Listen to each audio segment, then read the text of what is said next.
Welcome viewers to today's broadcast. My name remains Paul. Today's date is September 15th, 2024.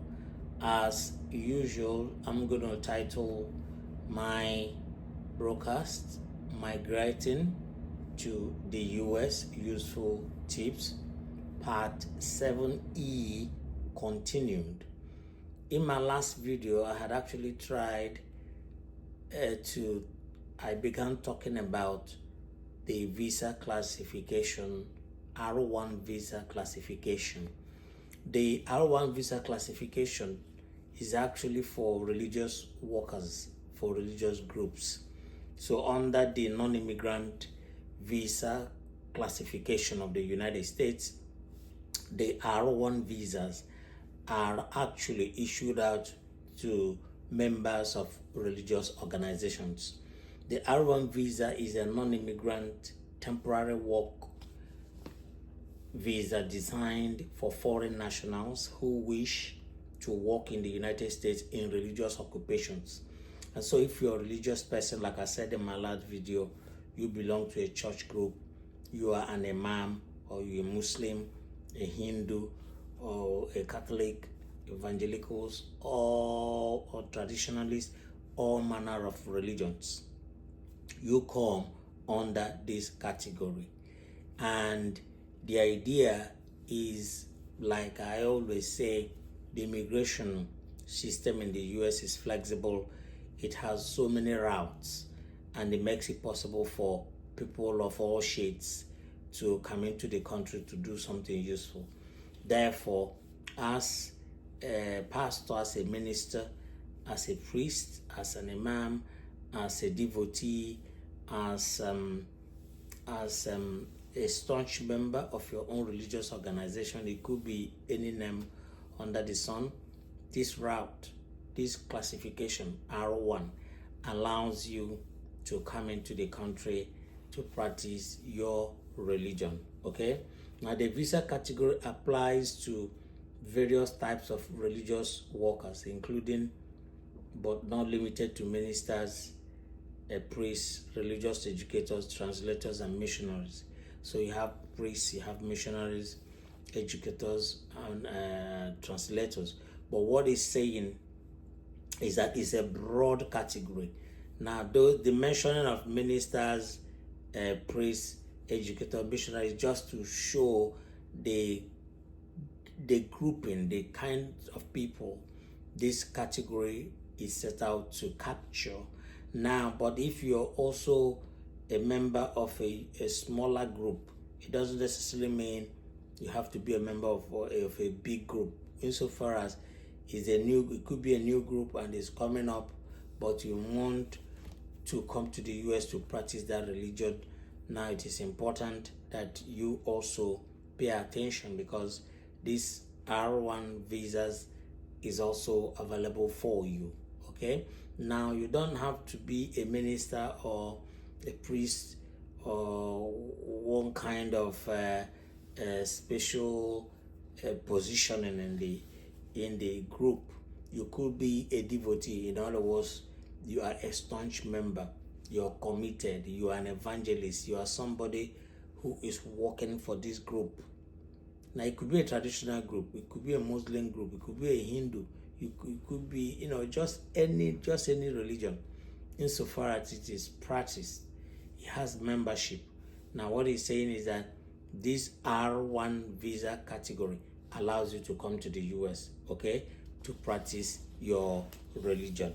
Now, to qualify for R1 visa, like I mentioned in my live video, the United States Citizenship and Immigration Services requires that foreign nationals and employers must meet certain criteria. There are certain conditions that it has to be met. Now, one of such will be that you must hold at least a 2-year membership with a recognized religious denomination, with a bona fide non-profit religious organization affiliation in the US. In other words, you must have been a member of this religious group for 2 years, and depends on which part of the world you are.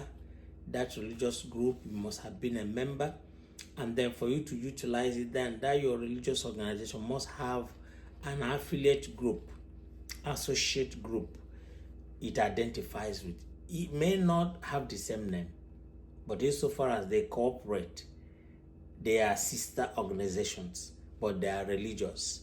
Now, that is part of the requirement, okay? Number two, the same religious organization must offer you a US-based job of at least 20 hours per week. So another qualifying criteria is that you must have been offered a 20-hour weekly job by this religious group. In other words, that religious group, either the one in the foreign country with the affiliate in the US, they have offered you a job to work in that religious organization for at least 20 hours every week. So you must have an offer of employment to work at least 20 hours a week for this particular religious organization, performing the same duties you were doing in your home country. Now that you are planning to come to the US, you're going to come over here to do the same religious work for at least 20 hours a week. The third one will be you must solely serve as a clergy member or perform a religious occupation. So you could be an imam, you could be a priest, a pastor, a missionary. But even if you are not any of these, but you are a staunch member, but your intent is to practice that religion in the United States.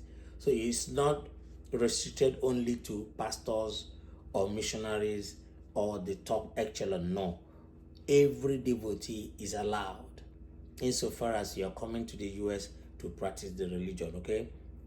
Now, furthermore, to be eligible to file petitions for R1 visas, an organization must fall into one of these categories. So now I've just mentioned few of the criteria, and then for the organization now, that church organization must also fulfill some conditions before the petition he wants to file for any of his members to come and practice the religion there can be considered. So that church group, that church organization must be a non-profit religious organization in the US. Now that foreign religious group must have an affiliate in the US, and so the two of them will corroborate. In that collaboration, now the foreign religious group must identify with this sister organization in the United States as either part of his own or an affiliate group. It could be the same church organization, it could also be an affiliate, okay? So some of the popular churches like the Catholic, the Pentecostals, the Protestants and stuff like that, they have various branches in so many parts of the world, and so it's a lot easier because they are very recognized. They've been in existence for years and years, but new ones are also allowed.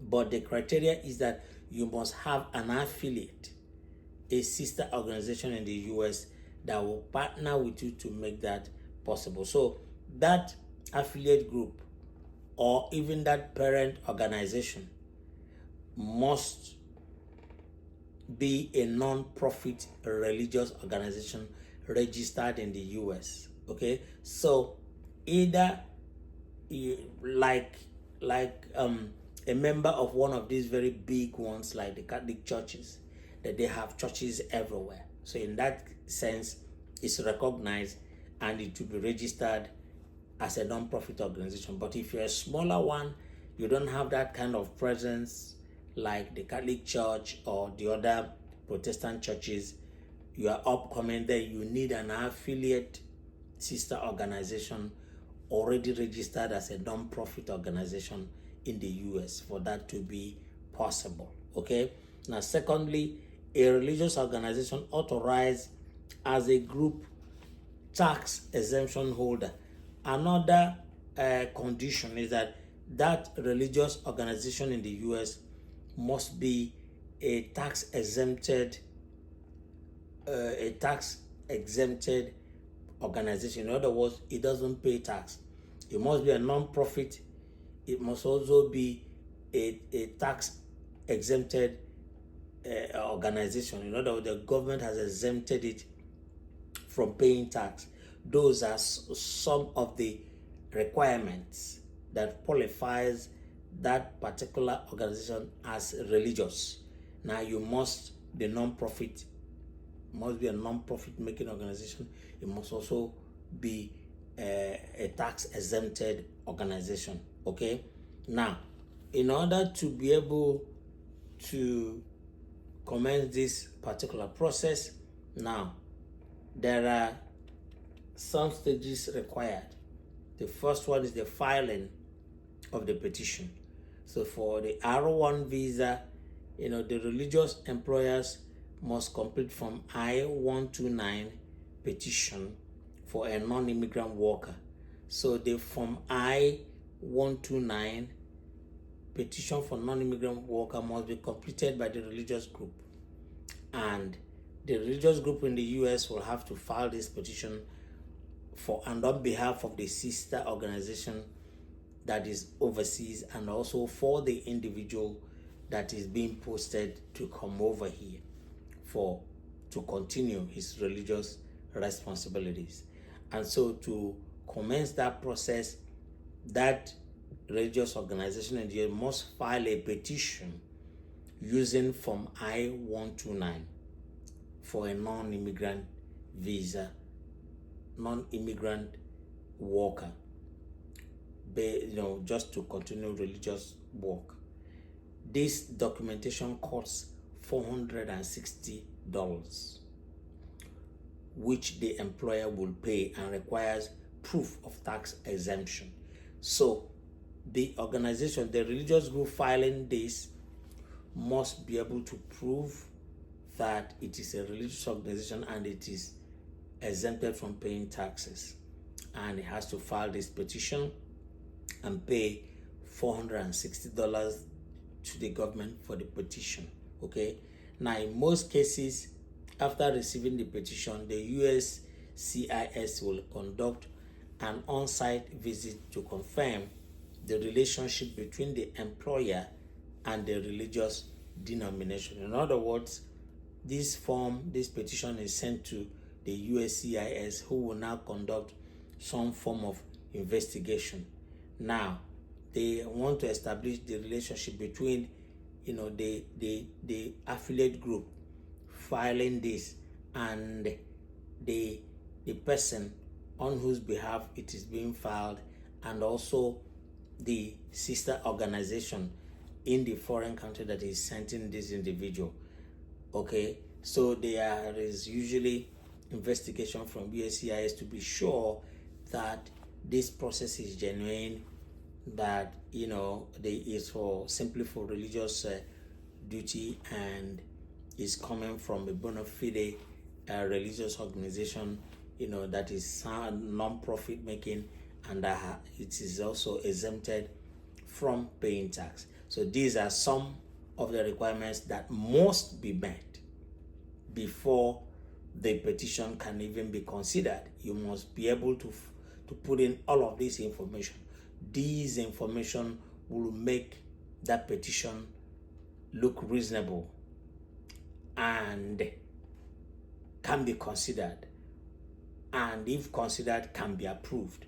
So if you don't meet some of these criteria or all of them, it doesn't make any sense to start filing anything, because the USCIS, they are very thorough with all of these things, because they will evaluate, they will scrutinize, and if you don't meet the requirements, unfortunately, that petition will be denied, as a matter of fact.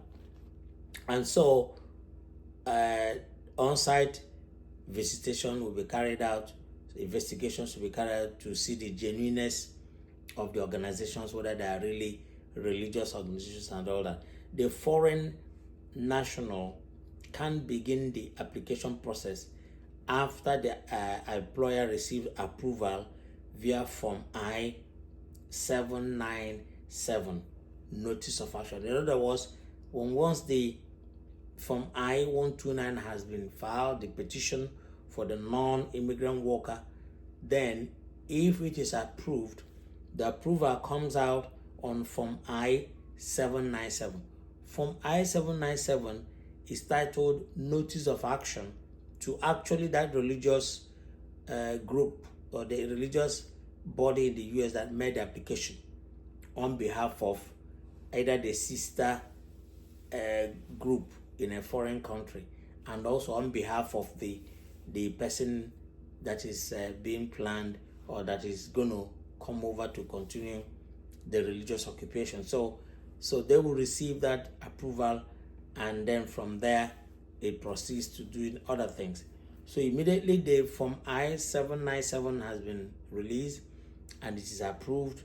Now, the second stage of that process is that all non-immigrant visa applications must fill out Form DS-160, non-immigrant visa application.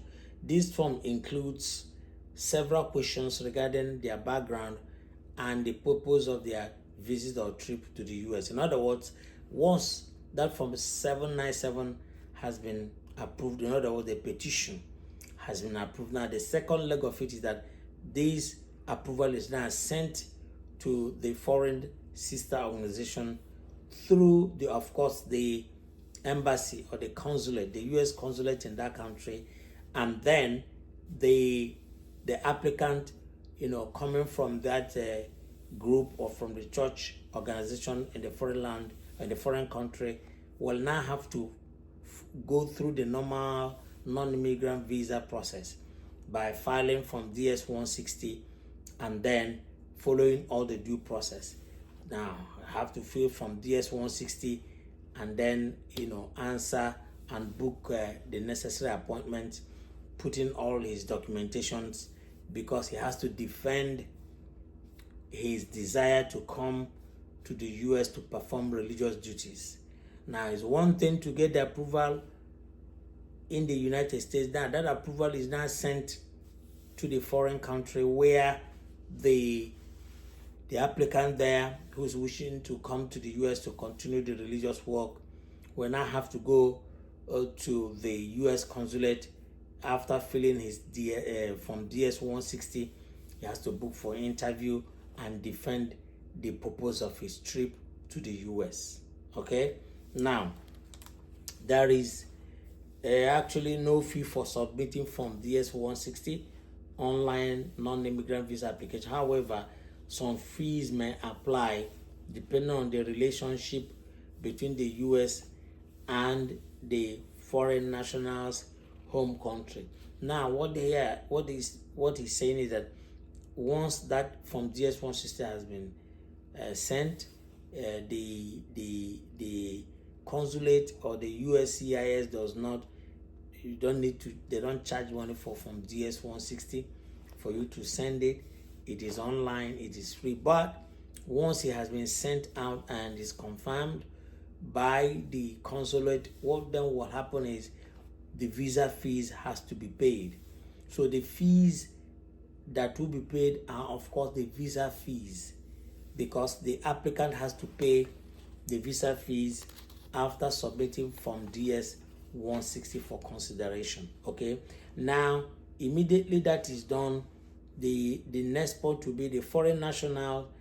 The foreign national between the ages of 14 and 79 who has applied for a non-immigrant visa must interview with an official at the U.S. embassy or consulate in their home country or country of residence. To avoid long waiting times, you should schedule an interview as soon as possible. In other words, once that Form DS-160 has been sent, now the applicant has to follow the due processes, and after that he has to attend an interview.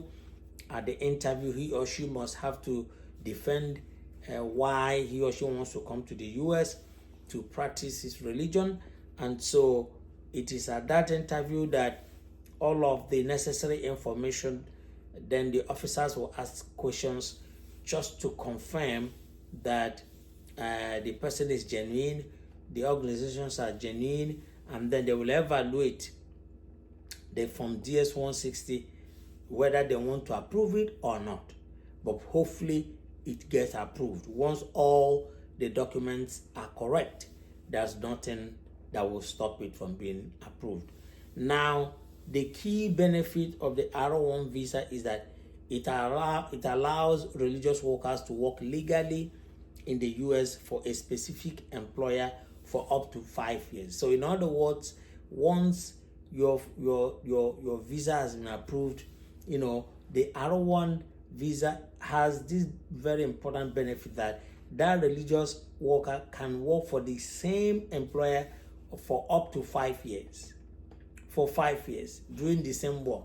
Now you can transfer from, the first church that brought you, the first religious group that brought you in, you can move over to another one. All you need to do is to notify the USCIS, and that it must also be a continuation of your religious work. Okay? Now, additionally, spouses and unmarried children under the age of 21 are eligible to join the R1 visa holder with an R2 visa. So once the R1 holder's visa has been approved and he or she has children, they can join him or her on R2. So it is a visa that allows the family to move, under that categorization. So the religious worker can come with his or her family to the United States once that application has been approved. Okay, so they'll come together as a group or as a family. So the US does not cap the number of R1 visas. So you likely won't wait as long as H1B or H2 non-immigrant workers. So in other words, the R1 visa process has no capping. The US government doesn't place a limit on it. So it means that it goes very quick. It goes very quick. Once you have applied for it, it goes quick, which is very encouraging. Also, you need to know that it's also a dual intent visa, meaning you can cross from this particular R1 visa, you can cross over, you can regularize your stay, and you will get your green card, you get your permanent stay, insofar as you maintain the conditions and you stayed according to length of time required. Now you can move, you can navigate from that category to a more permanent categorization. You get your green card, you get your social security, and all that. Those are some of the benefits of the F1. Finally, in certain circumstances, R1 visa holders may be eligible to transition to other non-immigrant or immigrant visa categories, which can provide alternate pathways to long-term residency or citizenship. So in other words, that particular route, the R1 visa allows you to come in, and then you can stay that length of time allowed, and after that, because it's a dual intent visa, you can move from that category to a different category. So I want to thank you all for watching tonight. I know that you have enjoyed all of the information. Like I always say, I am growing my page, and I will appreciate it if you can follow me on TikTok, you can follow me on Instagram, you can follow me on Facebook, you can also follow me on YouTube. Please like, please share, please comment. You can send me a DM, you can ask me questions, you can call in. I need to get a feedback from you. But I also want to thank all of those my friends that have been reaching out, that have been encouraging me. I appreciate it. Thank you so very much. And so I wish to, reach out. I wish to be reading your comments. And I also encourage you to follow, to share, to like, okay, because all of those will encourage me to keep producing all of the series. And there are so many more to come. So if you have an interest in every aspect, if you have or other ideas you think I can bring in, please let me know. But these are all the starting points. In the nearest future, I will get into so many other areas and other things as well. But I am for now, maintaining it steady and bringing out all of the information. Thank you for watching. Thank you. I appreciate all the encouragement. Follow me, like I said, and share, like, and comment. Thank you so much. Until I come your way again, it's your very good friend Paul.